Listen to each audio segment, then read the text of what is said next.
સમાચારમાં આગળ વાત કરીએ વરસાદની તો હારીજ પંથકમાં મોડી રાત્રે વીજળીના કડાકા ભડાકા સાથે વરસાદ સાથે ભારે વાવાઝોડું ત્રાટક્યું હતું। મોડી રાત્રે બોરતવાડામાં વાવાઝોડાએ તારાજી સર્જી હતી। ગામમાં અનેક મકાનોના પતરા ઉડી ગયા હતા, સાથે જ દિવાલો તેમજ લીલાછમ વૃક્ષો ધરાશાયી થઈ ગયા હતા। તે હદે વાવાઝોડું આવ્યું હતું। વાવાઝોડામાં હેવી વીજ વાયર તૂટી પડતા વીજળી પણ ગુલ થઈ જવા પામી હતી। ખેડૂતના વાડામાં બાંધેલ ઘેંસ ગાય પર મહાકાય વૃક્ષ ધરાશાયી થતા તેમના પણ મોત નિપજ્યા છે। વાવાઝોડા દરમિયાન પતરા ઉડતા ભેંસના પગમાં વાગતા તેને પણ ગંભીર ઇજાઓ થઈ છે।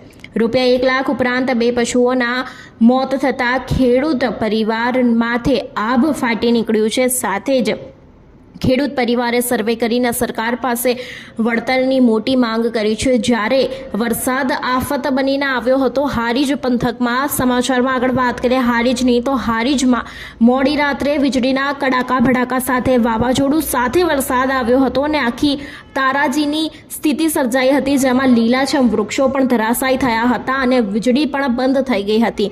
જ્યારે જે ખેતરમાં જે પશુઓ હોય તેના ઉપર મહાકાય વૃક્ષ પડતા તેમના પણ મોત નિપજ્યા છે અને ભેંસના પગમાં વાગતા પતરા તેમને પણ ગંભીર ઇજાઓ પહોંચી છે। સાથે જ ખેડૂત પરિવારને એકસાથે આટલું નુકસાન પહોંચતા તેઓના માથે આભ ફાટ્યું હોય તેવી આફત આવી ગઈ છે અને ખેડૂત પરિવારે સરકાર પાસે વળતરની મોટી માંગ પણ કરી છે।